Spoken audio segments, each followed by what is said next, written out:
হযরত আলী রাদিয়াল্লাহু তাআলা আনহুকে আমার আল্লাহ তাবারক তাআলা একবার নয়, দুইবার নয়, পাঁচবার নয়, সাতবার নয়, শত শতবার পরীক্ষা করেছে। আর আমার হযরত আলী রাদিয়াল্লাহু তাআলা আনহু শত শতবার আল্লাহর পরীক্ষায় পাশ করেছে। জোরে বলেন সুবহানাল্লাহ। আমার হযরত আলী রাদিয়াল্লাহু তাআলা আনহু বাজারে গিয়েছেন বিবির জন্য, নিজের স্ত্রীর জন্য কিছু খাবার নিয়ে আসছে। রাস্তার পথে জিবরিল আমিন ফকির বেশে দাঁড় হয়ে গেছে। ওই জিবরিল আমিন বলতেছে, আলী আজকে তোমার কাছে কি আছে বলো? আলী রাদিয়াল্লাহু তাআলা আনহু বলে, আজকে আমার কাছে আমার বিবির জন্য খাবার আছে। আজকে খাবার নিয়ে বিবির জন্য বাড়িতে যাইতে আছি, এই জন্য যাইতে আছি। আমার বিবির জ্বর হয়েছে, খাবার অনেক দিন ধরে খাই নাই, আজকে খাবারটা নিয়ে যাব, বিবিকে আনন্দ সহকারে খাওয়াবো। আজকে ওই জিবরিল আমিন ফকির বেশে বলতেছে, আলী রে আজকে তোমার বিবি কয়েকদিন ধরে খাই নাই, আমি বহুদিন ধরে খাই না, অতএব এই খাবারটা তোমার বিবির জন্য না গিয়ে এই খাবারটা যদি আমাকে দান করে দাও, আমি বড় খুশি হয়ে যাব। আলী রাদিয়াল্লাহু তাআলা আনহু চিন্তা করে, আল্লাহ গো, আজকে যদি আমার বিবিকে খাবারটা নিয়ে যেয়ে দিই, আমার বিবি হয়তো খুশি হবে। আর আজকে ফকিরকে যদি খাবারটা না দিয়ে যায়, আজকে এই ফকির বেজার হয়ে যাবে। আর ফকির যদি বেজার হয়ে যায়, আমার রাসূলুল্লাহ বেজার হয়ে যাবে। আর আমার রাসূলুল্লাহ যদি বেজার হয়ে যায়, আমার আল্লাহ অসন্তুষ্ট হয়ে যাবে। অতএব আমার বিবি অসন্তুষ্ট হবে হোক, এই ফকিরকে আমি খাবার না দিয়া যাব না। আমার হযরত আলী রাদিয়াল্লাহু তাআলা আনহু ওই খাবারটা ফকির দরবেশকে আপনার দান করে দিয়ে বাড়িতে চলে আসলেন। হযরত ফাতেমা যোহরা রাদিয়াল্লাহু তাআলা আনহা জিজ্ঞাসা করে, স্বামী গো, আজকে আমার জন্য আপনি খাবার আনতে গিয়েছিলেন, খাবার নাই কেন? আপনার কাছে খাবার দেখতে কেন পাওয়া যায় না? আমার হযরত আলী রাদিয়াল্লাহু তাআলা আনহু বলে, বিবি শোনো রে, আজকে তোমার জন্য একটা নয়, দুইটা নয়, আমি দুইটা কমলা লেবু নিয়ে আসতেছিলাম তোমাকে খাওয়াবো বলে। রাস্তার মাঝে এক ফকির দরবেশের সঙ্গে সাক্ষাৎ হয়ে গেল, দেখা হয়ে গেল। অনেকদিন ধরে ওই ফকির অনাহার আছে, এই জন্য ওই ফকিরকে দান করে দিয়েছি। আমার মা ফাতেমা যোহরা রাদিয়াল্লাহু তাআলা আনহা বললেন, প্রাণের স্বামী গো, আজকে ওই কমলা লেবুগুলো দান না করে আজকে যদি আমার জন্য আপনি নিয়ে আসতেন, আমি খুশি হইতাম। অতএব দান করেছেন বলে আমি আপনার বিবি ফাতেমা খুশি হয়ে গেলাম। জোরে বলেন সুবহানাল্লাহ। হ্যাঁ বাবাজি ভাইরা, আমাদের বিবি আর আমার মা ফাতেমা যোহরা রাদিয়াল্লাহু তাআলা আনহা, আমার হযরতে আলী রাদিয়াল্লাহু তাআলা আনহুর বিবি বাবা কেমন ছিলেন?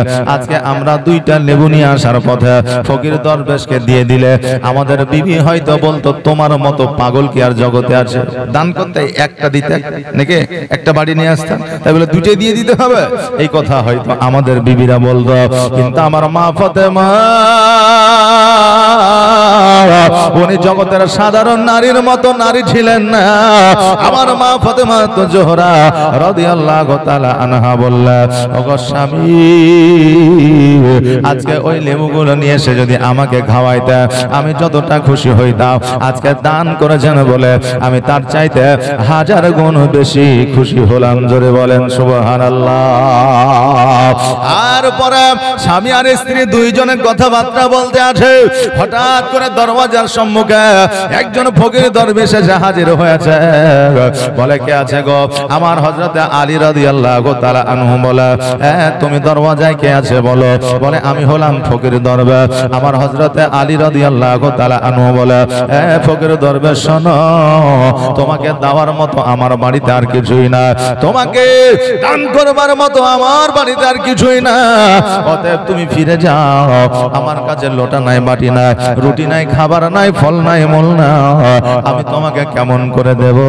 ওই দরবেশ বাইরে থেকে আওয়াজ দিয়ে বলে, আলী, আজকে তোমার বাড়ি থেকে তোমার কাছে কিছু নেওয়ার জন্য আসি না, আমি তোমাকে দেওয়ার জন্য এসেছি। জোরে বলেন সুবহানাল্লাহ। আমার আলী রাদিয়াল্লাহু তাআলা আনহু গুটি গুটি পায়ে দরওয়াজার সম্মুখে যখন আসলে, দেখছে যেন কিছুক্ষণ আগে যাকে আমি দান করলাম ওই ফকির দরবেশ এই জায়গায় হাজির হয়ে হয়েছে।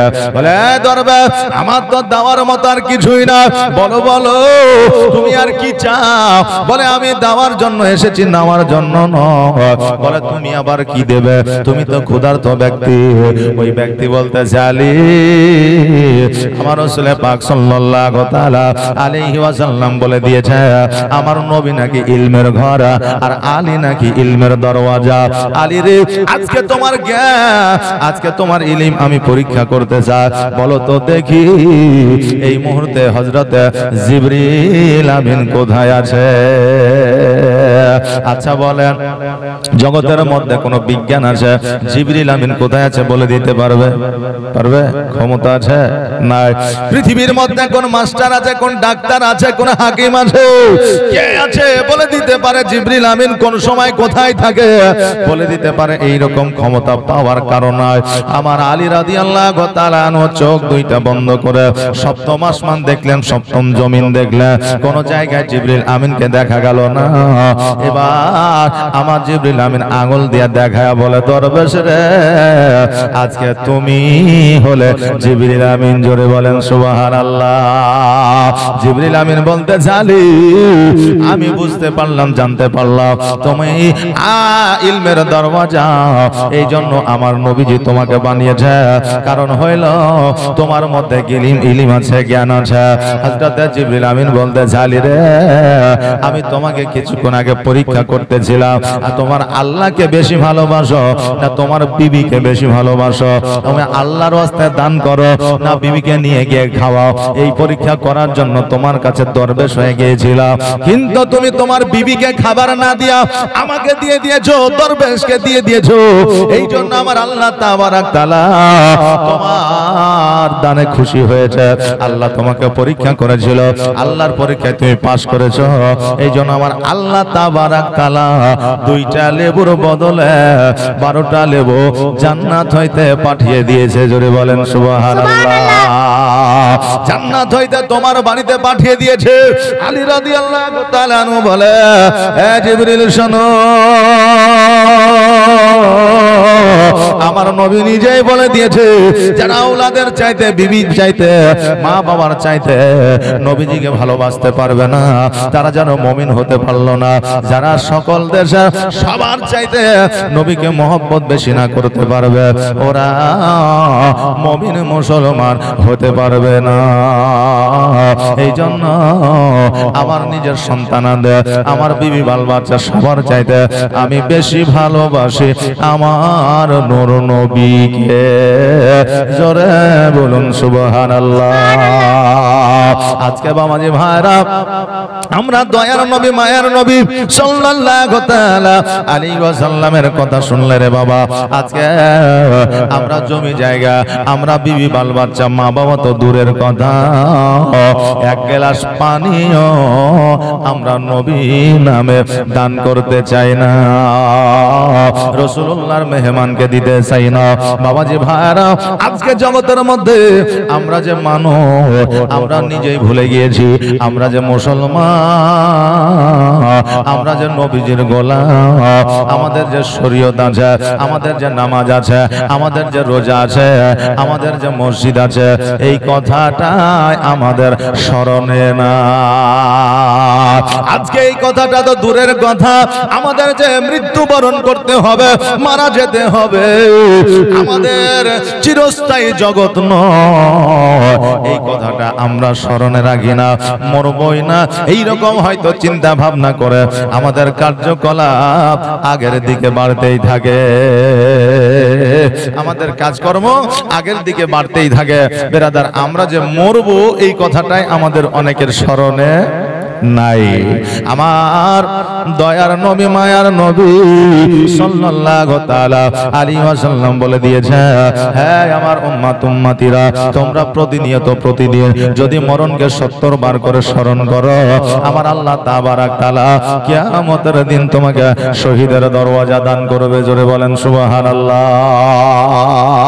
নবী বললেন, তুমি যদি প্রতিদিন 70 বার করে মরণকে স্মরণ করো, কিয়ামতের দিন আল্লাহ তাবারাক তাআলা তোমাকে শহীদের দরওয়াজা দান করবে।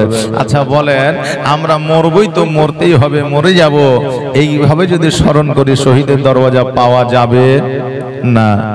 একজন আপনার দরবেশ ফকিরকে নিয়ে গিয়ে এক রাজা খাইয়েছিল। তো রাজা বলেছিল আমার জীবনকে পরিবর্তন করব, তো কিভাবে করব? তো ওই ফকির বলেছিল মরণকে স্মরণ করো, তোমার জীবন পরিবর্তন হয়ে যাবে। মরণকে স্মরণ করে 6 মাস পার করলো, জীবন পরিবর্তন হলো না।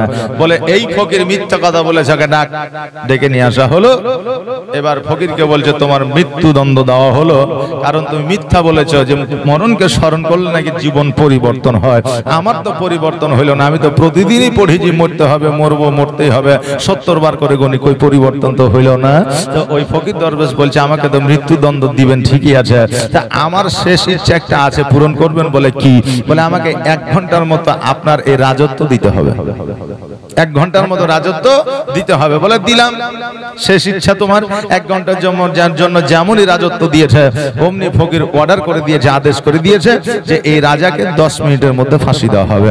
আচ্ছা বলেন ওই রাজার জান থাকবে? জি থাকবে না। হ্যাঁ বাবাজি ভাইরা, রাজা বলল এটা কি হলো? ফকির বলল এখন তুমি রাজা নও, এখন হলাম আমি রাজা। আমার 1 ঘন্টা পরে ফাঁসি হবে, 1 ঘন্টা পরে আমি মারা যাব, এটা ঠিকই, কিন্তু আজকে তোমাকে আমি ছেড়ে যাব না।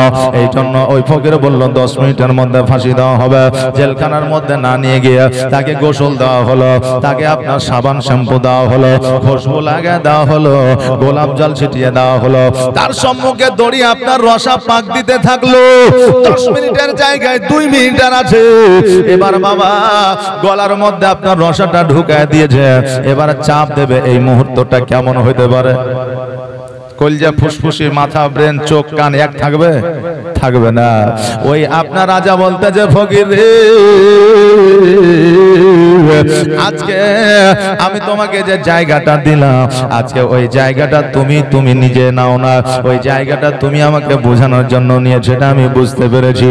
এবার যখন 10 মিনিট হয়ে গেছে আপনার ফাঁসির অর্ডারটা না দিয়া ওই রাজা বলল, ওই ফকির বলল রাজাকে ছেড়ে দেওয়া হোক। এবার রাজাকে যখন ছেড়ে দেওয়া হলো, ওই আপনার রাজা আসার পরে ফকিরকে বলল ফকির আমি বুঝে গিয়েছি, জেনে গিয়েছি মওতকে কেমন করে স্মরণ করতে হবে। বেরাদার, মওত যখন আপনার সামনে চলে আসবে, ওই সময় জমি মনে থাকবে না, ওই সময় বিবি মনে থাকবে না, ওই সময় সন্তান মনে থাকবে না। ওই সময়তে মওত যখন আপনার সামনে চলে আসবে, ওই সময় আপনার সোনা দ্বারা মনে মুক্তা, আপনার হীরার দিকে লক্ষ্য থাকবে না। ওই সময় আপনার জিহ্বা দ্বারা কালেমা পড়বে। ওই সময় আপনার হার্টবিটটা আল্লাহ আল্লাহ বলে আপনার ধড়কাবে। ওই সময় আপনার মরণকে আপনার সঠিকভাবে স্মরণে আসবে। ফকির বলল রাজা আজকে এইভাবে মরণকে যদি তুমি স্মরণ করো, তোমার জীবন পরিবর্তন হবে, নচেত তোমার জীবন পরিবর্তন হওয়া সম্ভব নয়। বাবাজি ভাইরা, আগামীকালকে ইমাম হাসান রাদিয়াল্লাহু তাআলা আনহু ইহজগৎ ছেড়ে পরজগৎ গমন করেছিলেন। ওনাকে বিষ পান করায় আপনার শহীদ করে দেওয়া হয়েছিল। এইদিকে কুফাবাসীরা একটা নয় দুইটা নয়, বাবা আপনার রাবিরা বর্ণনা করেছে 150 খানা আপনার চিঠি পাঠিয়েছে। এবার 150 খানা যখন চিঠি পাঠিয়ে দিয়েছে, ইমাম হোসাইন রাদিয়াল্লাহু তাআলা আনহু চিন্তা করে আল্লাহ গো, আজকে যদি আমি কুফাতে না যাই, আজকে কুফাবাসীদের সঙ্গে যদি দেখা না করে, সাক্ষাৎ না করে, তাহলে হয়তো তারা কিয়ামতের দিন আমার নামে নালিশ করবে, তারা আল্লাহ তোমার দরবারে বলবে। আজকে ইমাম হোসেনকে আমরা কতবার চিঠিপত্র পাঠিয়েছিলাম, একবারের জন্য আমাদের কাছে আসে না। আজকে যদি হোসেন আমাদের কাছে আসতো, আমরা হোসেনের কাছে বায়াত গ্রহণ করতাম, আমাদের জীবনটা পরিবর্তন করতাম, আমরা ইয়াজিদের কাছ থেকে আমরা ছুটকারা পেয়ে যাইতাম, আমরা ইবনে জিয়াদের কাছ থেকে ছুটকারা পেয়ে যেতাম। এই নালিশটা আল্লাহ তোমার দরবারে করে দিলে আমি হোসাইন আমি জবাব দিতে পারবো না। এই জন্য আল্লাহ গো, আমি যাব কুফার দিকে, আর যারা আমার কাছে বায়াত গ্রহণ করবে আমি তাদেরকে বায়াত গ্রহণ করাইয়া তাদেরকে পূর্ণাঙ্গ মুমিন বানাবো। এবার বাবাজি ভাইরা আমার মায়েরা, ইমাম হোসেন রাদিয়াল্লাহু তাআলা আনহু নিজের জামা কাপড়গুলো গোছায়া বাবারে যেমন আপনার প্রস্তুতি নিচ্ছে, ওই সময় আপনার হযরতে ইমামে মুসলিম রাদিয়াল্লাহু তাআলা আনহু ইমাম হোসেনকে বলতেছে, ভাই কোথায় যাইবা? এত সুন্দর ভাবে পোশাক আশাক গোছাইতে আছো, বলো বলো। ইমামে মুসলিম রাদিয়াল্লাহু তাআলা আনহু যখন এই কথা বললে, আমার ইমাম হোসেন রাদিয়াল্লাহু তাআলা আনহু বলে, এ ভাই ইমামে মুসলিম শোনো রে, আজকে কুফাবাসীরা 150 খানা চিঠি পাঠিয়েছে, অতএব আজকে আমি কুফার দেশে যাব। ইমামে মুসলিম রাদিয়াল্লাহু তাআলা আনহু উনি বললেন, শোনো গো ভাই, আজকে কুফাবাসীদের মন ভালো না, আজকে কুফাবাসীরা ভালো না, আজকে কুফাবাসীদের কথার উপরে বিশ্বাস রাখিও না। আজকে কুফাবাসীরা ধোঁকাবাজ, চিটিংবাজ, কুফাবাসীরা মুখে এক কথা বলে, অন্তরে আর এক কথা বলে। এই জন্য কুফাবাসীদের উপরে আপনার দৃঢ় বিশ্বাস রাখা যাবে না। অতএব তুমি হলে আমাদের একমাত্র সম্বল, অতএব আজকে তুমি মদিনায় থেকে যাও। আমি ইমামে মুসলিম রাদিয়াল্লাহু তাআলা আনহু আমি একবার কুফার দিকে যাই, আর কুফাতে যাওয়ার পরে কুফার খবরটা লইয়া আমি আপনাকে যখন দেব, তখন আপনি কুফাতে যাবেন।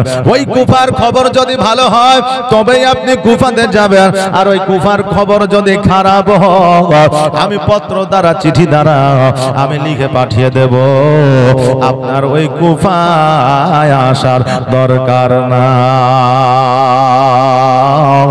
আমার ইমাম হোসেন রাদিয়াল্লাহু তাআলা আনহু বললে, ভাই রে, তুমি যখন বলতেছো তুমি কুফাতে যাবা, আর কুফাতে যাইবার পরে তুমি যখন খবরটা আমাকে দিব বলছো, অতএব দেরি নয় আগামী কালকে তুমি কুফায় রওনা হয়ে যাও। কুফার খবর যদি ভালো হয় চিঠি দ্বারা জানাইবা, আর কুফার খবর যদি খারাপ হয় তুমি তবুও চিঠির দ্বারা জানাইবা। আমার হযরতে ইমামে মুসলিম রাদিয়াল্লাহু তাআলা আনহু বললে, ঠিক আছে। এবার বাবার আমার ইমাম মুসলিম রাদিয়াল্লাহু তাআলা আনহু উনি বললেন, ভাই হোসাইন, আজকে মা ঘাড়া আমার দুইটা সন্তান আছে, একটার বয়স হলো 6 বছর আর একটার বয়স হলো 8 বছর। একটার নাম হলো মুহাম্মদ আর একটার নাম হলো ইব্রাহিম। এই দুইটা সন্তান আমার মা হারা বাড়িতে একাই থাকবে। অতএব আমি যখন কুফাতে যাব আমার দুই সন্তানকে একটু দেখাশোনা করিও। ইমাম হোসেন রাদিয়াল্লাহু তাআলা আনহু বলে, ইমাম মুসলিম শোনো রে, আজকে এই দুই সন্তান আমার কাছে থাকবে, আমি ওই দুই সন্তানকে এত যত্ন করে দেখাশোনা করব, ওই দুই সন্তান তারা কোন সময় কোন রকমের বাধা বিপদ পাইবে না। এই বলে ইমাম মুসলিম রাদিয়াল্লাহু তাআলা আনহু যেন আপনার বাড়িতে গেল। যাওয়ার পরে সকালবেলা ফজরের নামাজের পরে জামা পোশাক গুলোকে যেন বাবা গুটায় লিয়া এবার যেন বাবা উঠে আপনার ঘোড়ার পিঠে চেপে গেছে। ঘোড়ার পিঠে যেমন চেপে গেছে, ঘোড়ার লাগামখানা ধরে টান দেয়, ঘোড়া যেন তবু আগে যায় না। ইমাম মুসলিম বলে, ঘোড়া আজকে আওলাদের রাসূল তোমার লাগাম ধরে টান দিয়েছে, তুমি কেন আগে যাও না? ঘোড়া বলতেছে, আল্লাহ গো, আমার জবানটা একবার খুলে দাও। আল্লাহ বলে, আমার মহিমা বোঝা বড় দা, যাও যাও, আমি জবান খুলে দিলাম। ঘোড়া বলতেছে, ইমাম মুসলিম আমি কেমন করে আগে যাব? একবার ঘোড়ার উপর থেকে আমার পায়ের দিকে লক্ষ্য করে দেখো। ইমামে মুসলিম রাদিয়াল্লাহু তাআলা আনহু এবার যখন ঘোড়ার পায়ের দিকে লক্ষ্য করে দেখছে, যেন তার দুই সন্তান ইব্রাহিম আর মুহাম্মদ দুই ভাই যেন ঘোড়ার পা ধরে ধুলোয় যেন শুয়ে আছে। ঘোড়া বলল, ইমাম মুসলিম আপনার লাগামখানা ধরে টান দাও মাত্র আমি যদি ছুটতে আরম্ভ করতাম, আজকে এরা হলো আওলাদের রাসূল, আজকে এদের মধ্যে ব্যথা হতো, বেদনা হতো, আমি দুলদুল, আমি ঘোড়া কিয়ামতের দিন জবাব দিতে পারতাম না। অতএব হুজুর আপনার দুই সন্তানকে একবার সরায় আনে, আমি তারপরে আগের দিকে যাব। ইমাম মুসলিম রাদিয়াল্লাহু তাআলা আনহু ঘোড়ার পৃষ্ঠে থেকে নামিয়া দুই সন্তানকে বুকের মধ্যে জড়ায়া ধরল। জড়ায়া ধরার পরে বলে, বেটারে আজকে কুফাবাসীরা ভালো না, কুফাবাসীদের মানুষের মানসিকতা ভালো না। আজকে কুফাবাসীরা মুখে এক কথা বলে, অন্তরে আর এক কথা বলে, তারা হলো জালিম। অতএব আমি এমন একটা জায়গায় যাচ্ছি, আমি যাওয়ার পরে ফিরে আসবো কিনা তার কোনো গ্যারান্টি না। অতএব তুমি তোমার চাচার কাছে থাকো, তোমাদেরকে যাইতে হবে না। আজকে ওই দুই সন্তান বলল, আব্বা গো, আজকে আমরা মা হারা দুই সন্তান, আজকে আমাদের মা নাই, আজকে পৃথিবীর মধ্যে আমাদের গোসল বানিয়ে দেওয়ার মতো কেউ না, আজকে পৃথিবীর মধ্যে আমাদের খাইয়ে দেওয়ার মতো কেউ না, আজকে আমাদের পোশাক পরিধান করিয়ে দেওয়ার মতো কেউ না। আব্বা গো, আজকে আপনি একমাত্র আমাদের মাথার তাজ। আজকে আপনি যতক্ষণ আমাদের কাছে আছে ততক্ষণ পর্যন্ত আমাদের মন ও মানসিকতা ভালো আছে, ততক্ষণ পর্যন্ত আমাদের সাহস আছে, ততক্ষণ পর্যন্ত আমাদের মনে ফুর্তি আছে। আব্বা, আজকে আপনি যখন কুফাতে চলে যাবে, আজকে আমাদের মনটা ভালো থাকবে না। যার মা নাই, যার আব্বা নাই জগতের মধ্যে, তার আবার কিসের শান্তি, তার আবার কিসের সান্ত্বনা। আব্বা গো, আজকে আপনি চলে গেলে আপনাকে ভুলে থাকতে পারবো না, কারণ মা আমাদের জগতের মধ্যে না। এই জন্য আজকে আমি আপনাকে ছাড়িয়া আমরা কেমন করে মদিনায় থাকবো। ইমামে মুসলিম রাদিয়াল্লাহু তাআলা আনহু দুই সন্তানকে বুকে লইয়া আদর যত্ন স্নেহ মায়া মমতা দিয়ে বুঝাইতে আছে, বেটারে আজকে আমার সঙ্গে তোমরা যদি যাও, যাওয়ার পরে ওই কুফাবাসীরা যদি অত্যাচার শুরু করে দেয়, আজকে তোমরা মদিনায় আসতে পারবে না। আজকে তোমাদের নিয়ে আমি আরো বিপদে পড়ে যাব। অতএব ওরে আমার সন্তানেরা, আজকে তোমার চাচার কাছে তুমি থেকে যাও, তোমাদের যাওয়া লাগবে না। ওই দুই সন্তান বলল, আব্বা গো, ফিরে যদি আসি আমরা সবাই ফিরে আসব, আর যদি ফিরে না আসি আমরা কেউই ফিরে আসব না। জোরে বলেন সুবহানাল্লাহ। হ্যাঁ বাবাজি ভাইরা, আজকে মুসলমানেরা জগতের মধ্যে মওতকে ভয় পায় না, মৃত্যুকে ভয় পায় না, কারণ মুসলমানের জন্য এই মৃত্যুটা আল্লাহর তরফ থেকে সবচাইতে বড় ধরনের একটা উপহার। জোরে বলেন সুবহানাল্লাহ। যারা মুমিন হয় মওতটাকে উপহার বলে গ্রহণ করে, আর যারা মুমিন হতে পারে না আজকে মওতটাকে নিয়ে তারা চিন্তায় চিন্তিত থাকে। ওরে আমার বাবাজিরা, আজকে আল্লাহ তাবারাক তাআলা আপনাকে কতদিন হায়াত দিয়েছে আমার আল্লাহ ছাড়া কেউ জানে না। অতএব আপনি যতদিন হায়াত পেয়েছেন ততদিনই থাকবেন, তার চাইতে এক সেকেন্ড আগেও যাবেন না, এক সেকেন্ড পরেও যাবেন না। যে সময় লিপিবদ্ধ করা আছে ওই সময়ে আপনার মওত ঘটবে। ওই বাচ্চা দুইটা বলে, আব্বা গো, আজকে কুফায় যাবেন, আপনার যদি কিছু হয়ে যায় আজকে আমাদের মানা আমরা কেমন করে চলাফেরা করব।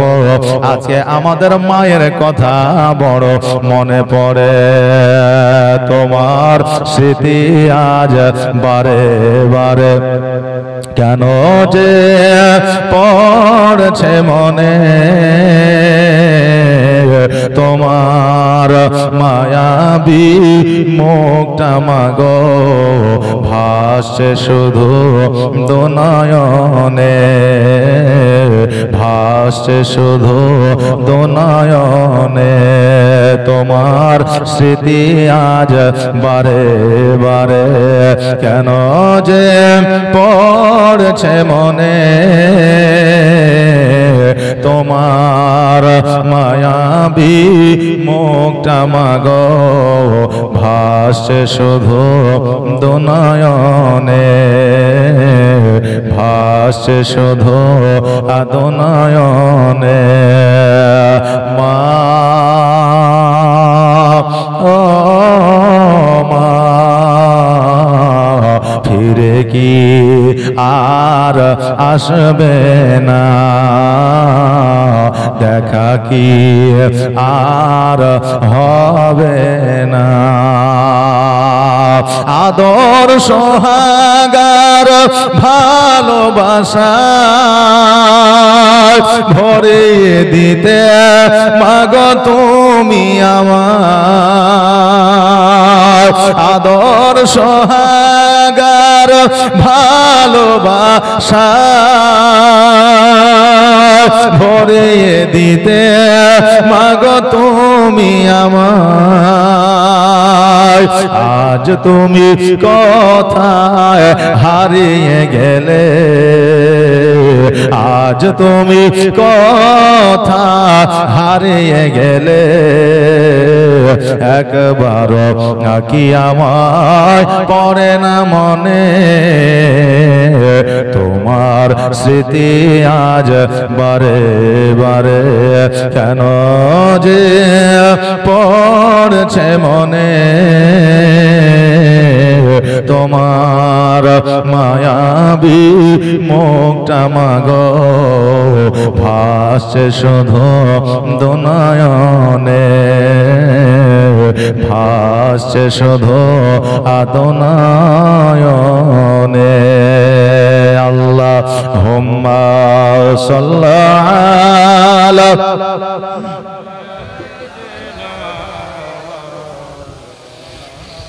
মুহাম্মাদ ওয়ালা আলি সাইয়্যিদিনা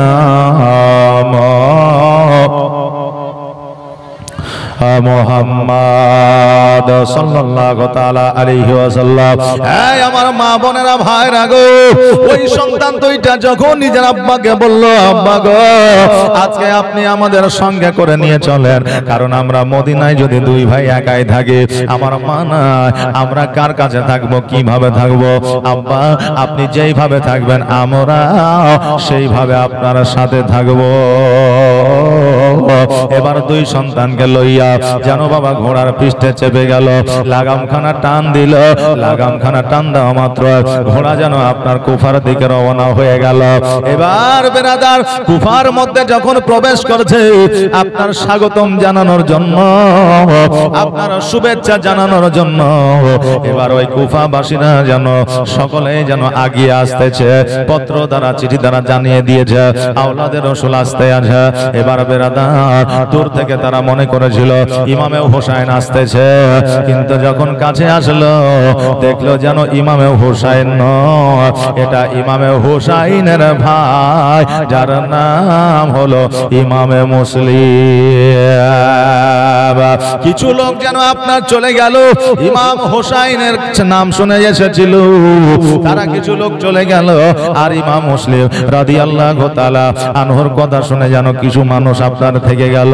এবার ইমাম মুসলিমকে শুভেচ্ছা জানায়া ওই ইমাম মুসলিমকে যেন আপনার কাজী সাহেবের বাড়িতে নিয়ে যাওয়া হলো। এবার ওই জায়গা আপনার আপ্যায়ন শুরু হয়ে গেল, আপ্যায়ন শুরু হয়ে গেল। এবার বেরাদার ওই কুফাবাসীরা কতজন আসিয়া আমার ইমাম মুসলিম রাদিয়াল্লাহু তাআলা আনহুর হাত চুম্বন করে, পা চুম্বন করে, বায়াত গ্রহণ করে, আর বলে আপনার আজকে চেহারা দেখিয়া, নুরানিময় সুরাত দেখিয়া আজকে আমাদের জীবনের গুনাহগাতাগুলো মাফ করে নিলাম বাবারে। এবার এই রকম ব্যবহার, চরিত্র, আচার আচরণ দেখিয়া এবার ইমাম মুসলিম রাদিয়াল্লাহু তাআলা আনহু চিন্তা করে, আল্লাহ আজকে কুফাবাসীদের অবস্থা তো বেশ ভালোই দেখা যায়, আজকে কুফাবাসীদের ভক্তি নবীর বংশের প্রতি ভালো দেখা যায়। অতএব ইমাম হোসাইন রাদিয়াল্লাহু তাআলা আনহুকে যেন বাবা আপনার ডাকা যায়, কারণ ইমাম হোসাইন আজকে এই জায়গাতে যদি না আসে, আজকে এরা এত ভালোবাসেন নবীর আওলাদকে, তারা কিয়ামতের দিন তারা দ্বন্দ্বায়মান হবে, কিয়ামতের দিন তারা নালিশ জানাইবে। এই জন্য ইমাম মুসলিম রাদিয়াল্লাহু তাআলা আনহু একখানা চিঠি লিখে দিয়েছে। সেই আমলে গভর্নর ছিল ইবনে জিয়াদ, যাকে ইয়াজিদ বলে। আজকে ওই পত্র, ওই চিঠি যখন আপনার বার হয়ে গেছে, ওই ইবনে জিয়াদ বুঝতে পেরেছে, জানতে পেরেছে, চিঠি তো দিয়ে দিয়েছে, আজকে এই চিঠি মদিনায় পৌঁছে গেলে ইমাম হোসাইন অবশ্যই অবশ্যই এই কুফাতে আসবে। এবার চিঠি যখন ছেড়ে দিয়েছে, পত্র যখন ছেড়ে দিয়েছে, ইবনে জিয়াদ জানতে পেরেছে। আর জানতে পারার পরে এবার বাবা এলান করে দিয়েছে যে ইমামে মুসলিমকে যারা বাড়িতে রাখবে, ইমামে মুসলিমকে যারা আশ্রয় দিবে, ইমামে মুসলিমকে যারা খাওয়াবে, আজকে তাদের বাড়ি ঘর জ্বালায়া দেওয়া হবে। আজকে তাদের বাড়ি ঘর জ্বালায়া দেওয়া হবে। এই কথাটা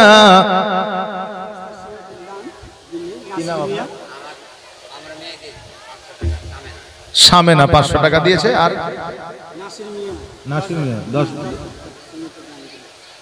নাসির মিয়া 10 বস্তা সিমেন্ট দিয়েছে। সুবহানাল্লাহ, জাযাকাল্লাহ। নারে তাকবীর, নারে রিসালাত। সুবহানাল্লাহ, সুবহানাল্লাহ। যে আশায় যে নিয়তে দান করেছে, আল্লাহ যেন দানকে কবুল করে। সকলে বলে আমিন, সুম্মা আমিন। জাযাকাল্লাহ, মাশাআল্লাহ, বারাকাল্লাহ। দরুদ পড়েন আল্লাহুম্মা।